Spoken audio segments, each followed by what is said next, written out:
As some of you may know, especially Anjali, I've been having trouble getting the orientation right this evening, but after about 20 tries and watching a YouTube instructional video, I think we've got it where we want. In fact, that's the reason why we're redoing this talk this evening. It was a talk that we did last Sunday for the Sunday program here in Spanish Fork. There were two things wrong with the recording. Again, the orientation was wrong, and it was giving a hiss. And oftentimes when you get that kind of a hiss, that's because the software of the phone itself has gone bad. So I traded in on another phone, and here we are back trying to redo this so that we can present something viewable and audible on Facebook, and also transfer that to a podcast as well as our YouTube. So here we go. Everything's inspired by the teachings of His Divine Grace, A.C. Bhaktivedanta Swami Prabhupada, who is the founder and chair of the International Society for Krishna Consciousness. I want to talk today about bringing life to life.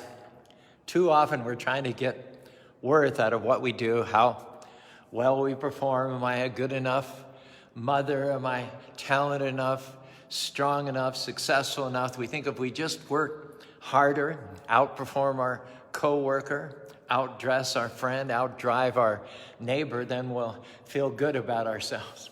We live in this proving mode with this need to impress. The problem is, when you live like that, you're getting your value from the wrong place. If you don't know who you are, which is a child of the Most High God, then you're going to spend your energy trying to get other people to validate you.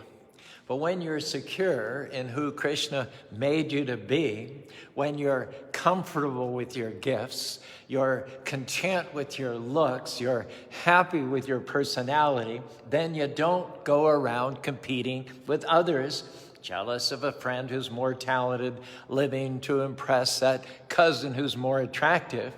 You know you're one of a kind, a masterpiece, unique, made in the image of God. You've all heard it said, too many people spend money they haven't earned to buy things they don't want to impress people they don't like. You don't need their applause. Them validating you is not going to move you any further towards your destiny. Them cheering you on is nice on one level, but if they quit doing it, the problem is then you start feeling devalued, not good enough. You think then you have to work harder, do more to impress them. You see what's happening here? A treadmill, doing all the work, but not getting anywhere. Our job is not to change people's mind. Our job is to run our own race. Don't get your value from people. Get your value from Krishna or God. Anytime we're trying to prove something, the root cause is something called insecurity. Our value should come from who we are, not what we do or what we have. I think you all agree with me. We live in a wonderful world. Look to the east and see the sunrise, and to the west, the sunset. We may listen to the song of birds and the whisper of the wind. Go out in the springtime into the orchard or the flower garland. Smell the fragrance of lilac, the aroma of moss on a mountain rock. We observe the seasons as they change, feel the shifting moods of day and night, experience the melancholy of rain, the peace of a twilight, or the expectant hush of a dawn. We may lift our eyes and look at the stars, the galaxies, and the depth of space. Behold the mystery and wonder of light in the dawn. Travel to distant places and see mountains, seas, jungles, fertile plains of growing grain. Yes, it's out there. A wonderful, wonderful world that we live in. But can I tell you, there's an even more wonderful world, and it exists within. That is the world of who we are, the world of the inner heart, the world of the deepest hunger and longing, the world of the highest aspirations and dream, a world of struggles and quests, the world of feelings often too deep for words. The human body is wonderful. It's got systems, checks, balances, thermostats, controls, and communication devices, but we're not talking about the body today. We're talking not of the body you have, nor of the world in which you live, but of the world who you are. A world of joy, sorrow, pleasure, and pain. That inner world where great emotions surge and ebb like ocean tides. A world of deep awareness where profound sensibilities lie. One devotee declared, "I am fearfully and wonderfully made." He wasn't thinking of bodily parts of stomach, lungs, or pituitary glands. He was thinking of all that happens in the inner world during a lifetime of years. Remember the rosy glow of childhood with its fancies and fairies, and then the slow dawning of insight and growing pains, the romance of early adulthood, reachings and yearnings, the search for identity, the realization of love and struggle. Then there's the adventure of the creative years, the nostalgia of advancing age. And through it all, there's laughter, tears, and there's the intricate crisscross of lights and shadows that form their ever-changing patterns over the landscape of our swiftly passing years. Yes, folks, it's a wonderful world within. Feeling its wonder, the devotee in great amazement spoke to his soul, quote, "Bless the Lord, O my soul, and all that is within me, bless his holy name." Hare Krishna, Krishna Krishna, Hare Hare, Hare Rama, Rama Rama, Hare Hare. Think about that phrase, all that is within me. How much is that actually? Who knows really? Tuesday a week ago, we celebrated the appearance day of a baby boy who was born in Calcutta, September 1st, 1896. He was born the son of an obscure cloth merchant named Gaur Mohan Dey, without special privileges, in humble circumstances, not at all exalted from society's viewpoint. But what was in him, who in the future became known as Bhaktivedanta Swami Prabhupada to his loving followers. After retiring from family life at the age of 59, he spent 9 years in the holy village of Vrindavan, living in a small room at the Radha Damodar temple, translating and commenting on books in the Bhakti tradition. What was in him? I doubt if any of his neighbors or associates or friends suspected or even imagined. 10 years later, in 1965, following the order of his spiritual master, Bhaktisiddhanta, he boarded a freighter bound for America. It was said of him at one point by Time magazine, quote, "As the founder of ISKCON, Prabhupada emerged as a major figure of Western counterculture, initiating thousands of young Americans. He was criticized by anti-cult groups, but was well regarded by religious scholars who praised his translations and defended the group against distorted media images and misinterpretations. Religious leaders from other Gaudiya Vaishnava traditions have also given him great credit for his achievements. He has been described as a charismatic leader who is successful in acquiring followers in many countries, including the United States, Europe, and India. His mission was to propagate throughout the world Gaudiya Vaishnavism, a school of Vaishnavism, bhakti, that had been taught to him by his guru, Bhaktisiddhanta." The Time magazine article goes on, after his death in 1977, ISKCON, the International Society for Krishna Consciousness, which he founded, continued to grow. In June of 2021, ISKCON's news agency reported reaching a milestone of 820 temples worldwide and having distributed over 750 million of his books in 87 languages since 1965. His translations and commentaries on the Bhagavad-Gita, entitled The Bhagavad-Gita as It is considered by ISKCON adherents and many Vedic scholars as the finest bona fide translation of Vaishnava literary works. Now, here's our point. For more than 70 years, who could have guessed at the greatness that was within Prabhupada? No one would have ever known it was there had it not come out.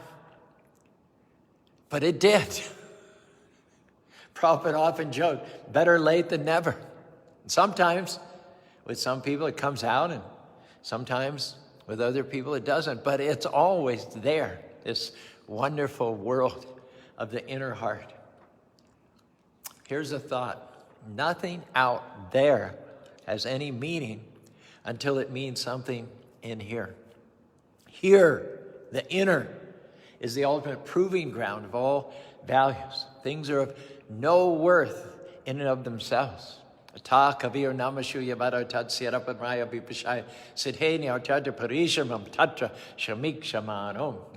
the foam that the waves generate on the beach.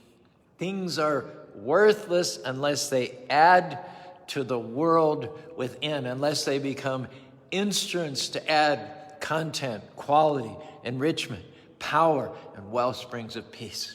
Sarvata pani param tat, sarvata sutima, savmarita tishtiti. Who sees me everywhere and everything, I also see him. He is a friend to me, and I am a friend to him. Bhagavad-Gita, 6th chapter, 30th verse. Echoing that same spirit, Thomas Gray wrote, many a rose blooms to blush unseen and waste its fragrance on the desert air. The rose is a thing without worth unless it serves to remind the human spirit about Yam Shaima Sundaram Achinta Rupam, about the beauty of Krishna. Hare Krishna, Hare Krishna, Krishna Krishna, Hare Hare, Hare Rama, Rama Rama, Hare Hare. Krishna talks about the things of this external world insofar as they can incite or trigger the inner Krishna consciousness. Several verses in the 7th chapter. O conqueror of wealth, Arjuna, there is no truth superior to me. Everything rests on me as pearls are strung on a thread. I am the taste of water, the light of the sun and the moon, the syllable Om in the Vedic mantras. I am the sound in ether and the ability in man. O son of Prita, know that I am the original seed of all existence, the intelligence of the intelligence, and the prowess of all powerful men. A treasure of sunsets, fortune, and starlight. These pass away. They come and go in waste if there is no human spirit for which they cannot be translated into Krishna consciousness.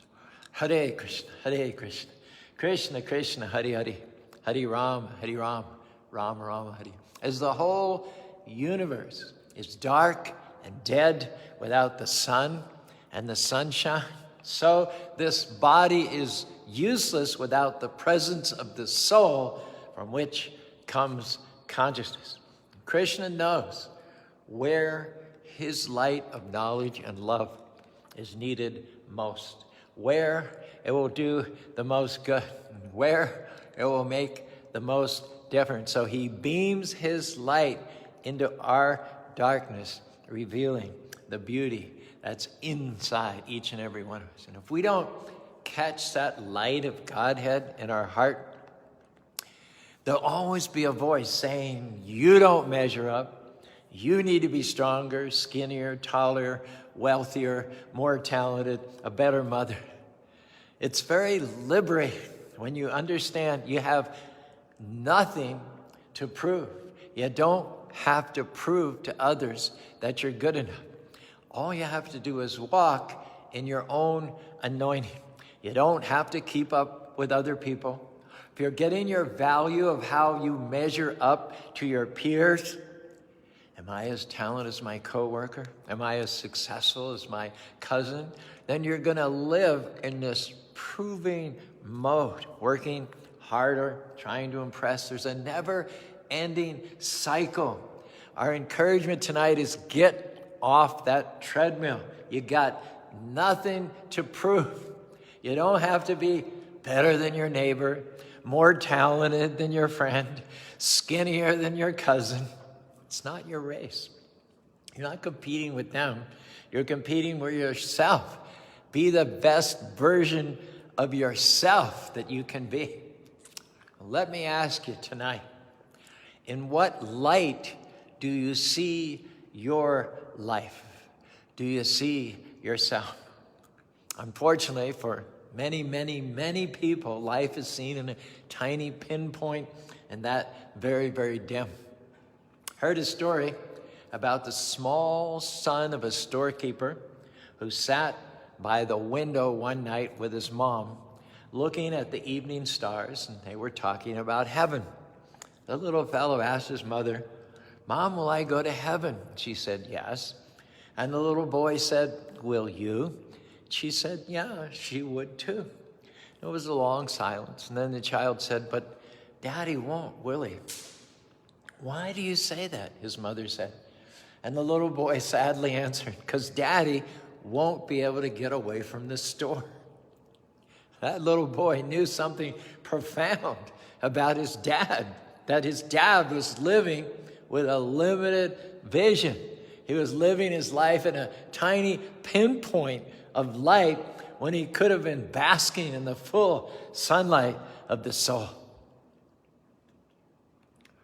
We all see our lives in the light of something. Sadly, that light is often not big enough, or bright enough, or expansive enough. There are many dim, perverted, twisted views of life going around. I think you'll agree with me. To some, life is just biological. Man is just an animal, a beast, resourceful and imaginative, but a beast nonetheless. To others, life is futile, without point, purpose, or goal. And to yet others, life is a predetermined product of circumstance, nothing more. Krishna, the Supreme Personality of Godhead, from whom everything material and spiritual emanates, is saying to you tonight, your life is unlimited, eternal, oceanic. Why? Because you're a child of the Most High God. You have His DNA. You have royal blood flowing through your veins. Hare Krishna, Hare Krishna, Krishna Krishna, Hare Hare, Hare Rama, Hare Rama, Rama Rama, Hare. Normally we say something is brought to light.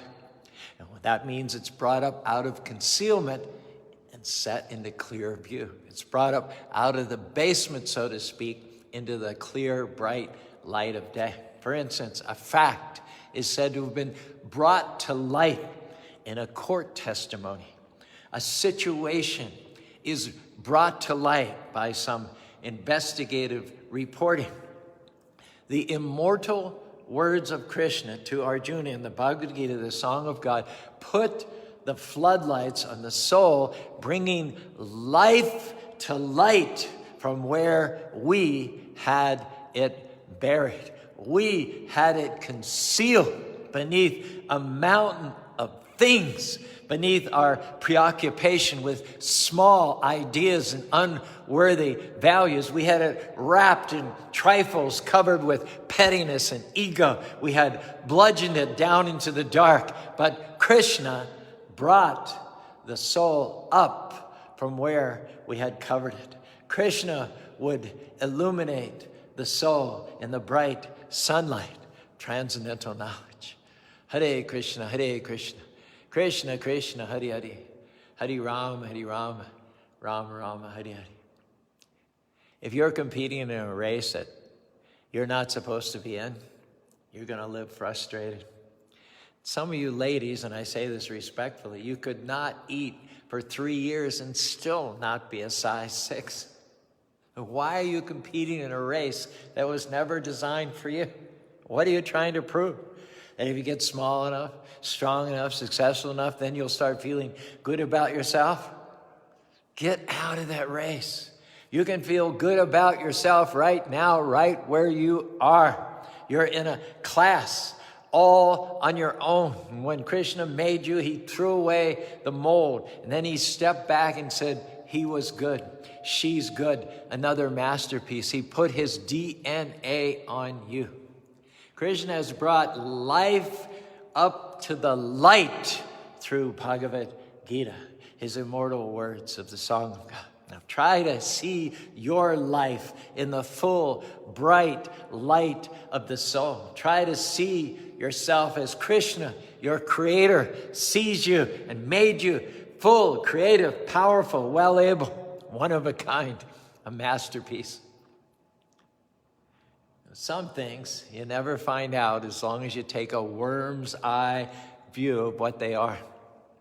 Some things you can only understand in the full light of the noonday sun.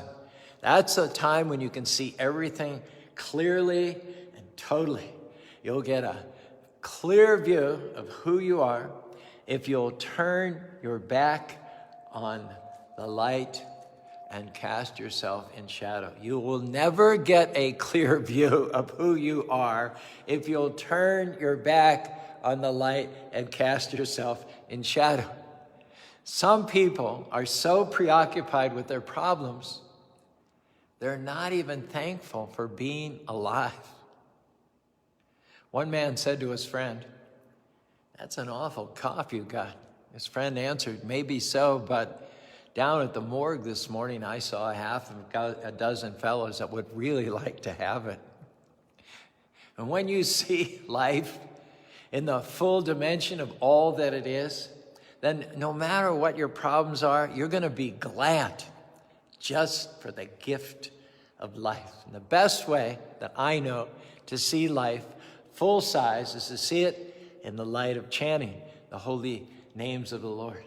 Hare Krishna, Krishna Krishna, Hare Hare, Hare Rama, Rama Rama, Hare Hare. Chaitanya Charitamrita Madhya Leela, 22nd verse, 31st chapter. Krishna Surya Sama Maya Haya Andara Yahan Krishna Tahan Naya Maya Arikara. Lord Chaitanya Mahaprabhu said, Godhead is light, nescience is darkness. Where there is Godhead, there is no nescience.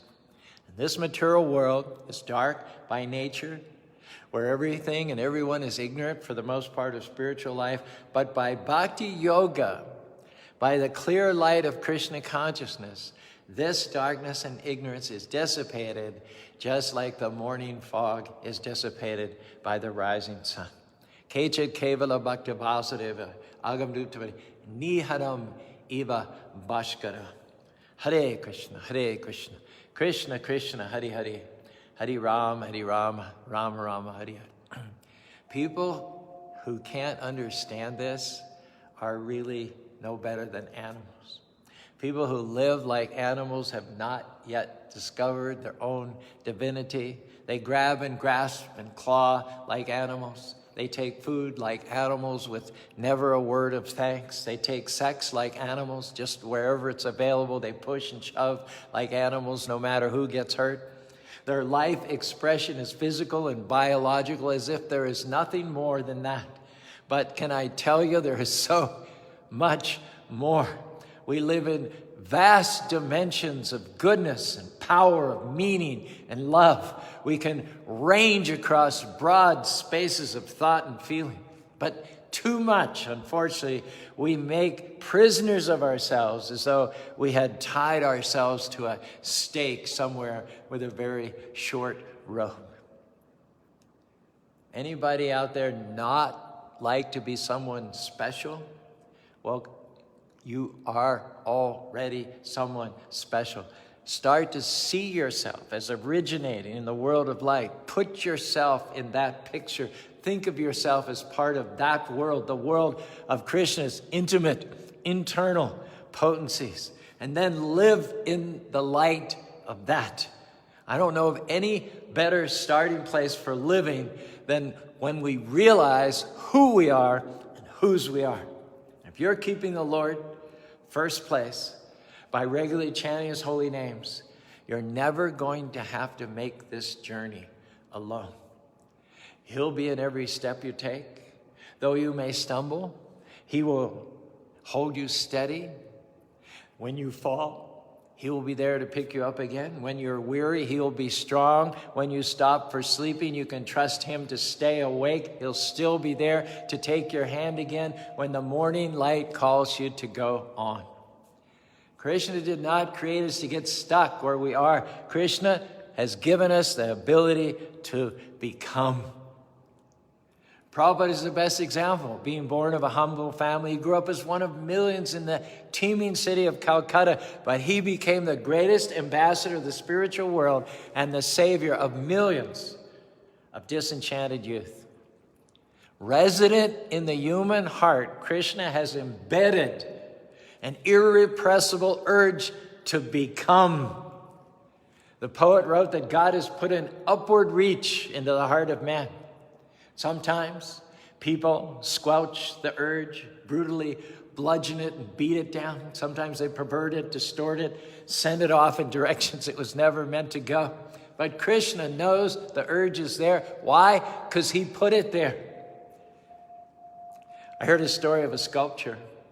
He worked many weeks on a block of marble, carving a bust of Abraham Lincoln. It was a delightful black lady who was employed to clean and care for his studio, and she watched day after day after day as the head and then the shoulders, and finally the facial features of Lincoln emerged. And when the bust was almost finished, she said to the sculptor, "How come you knew Mr. Lincoln was in that block of marble?" Well, a sculptor knows nothing about his marble that Krishna doesn't know about us. He knows who's in there. He also knows who we can become. As long as we're talking about sculptures, I heard that Michelangelo one day was walking along an Italian street with a friend when they came upon a block of stone which was left aside by the workmen from a construction project. Michelangelo paused and walked around the stone, looked at it carefully, touched it here and there, and said, "There is an angel in that stone, and I must bring it out." Krishna knows about stones, Krishna knows about angels, and he's forever working to bring the angels out of our stone-like hearts. Interesting fact, when Grandma Moses was at the age of 70, you might have thought that her life was done. But you would have been wrong, because after the age of 70, she became one of the most widely known landscape painters of all time. Winston Churchill was already 65 and retired from public life when World War II started, and he answered the call of his country, became the prime minister and one of the most effective leaders in world history. Now, you may not become a Winston Churchill, a Grandma Moses, or a Prabhupada, but let me tell you something.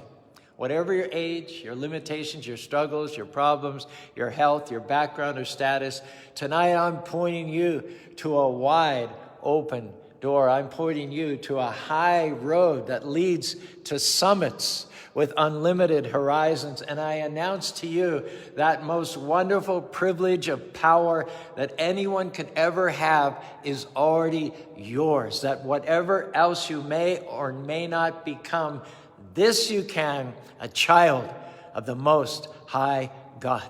And it is said that as many receive him, to them he gives the power to become.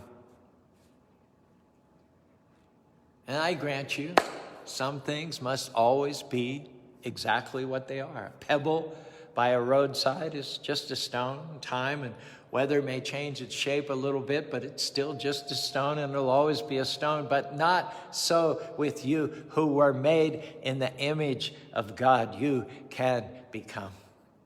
If a man can fall as he did and does, he can also climb. If he could reach for the forbidden fruit, he could also reach for the hand of God. If he can sin, he can also repent and chant Hare Krishna. If he can wander away as an exile, he could also come home. You can become. Never forget this fact about yourself. Never lose it in the rubble of lesser things. Live in the light of your becoming. I say this with humility, but I'm a masterpiece. I'm fearfully and wonderfully made. I'm equipped, empowered, anointed, and improved. You have to get your value from who you are and not what you do or what you have.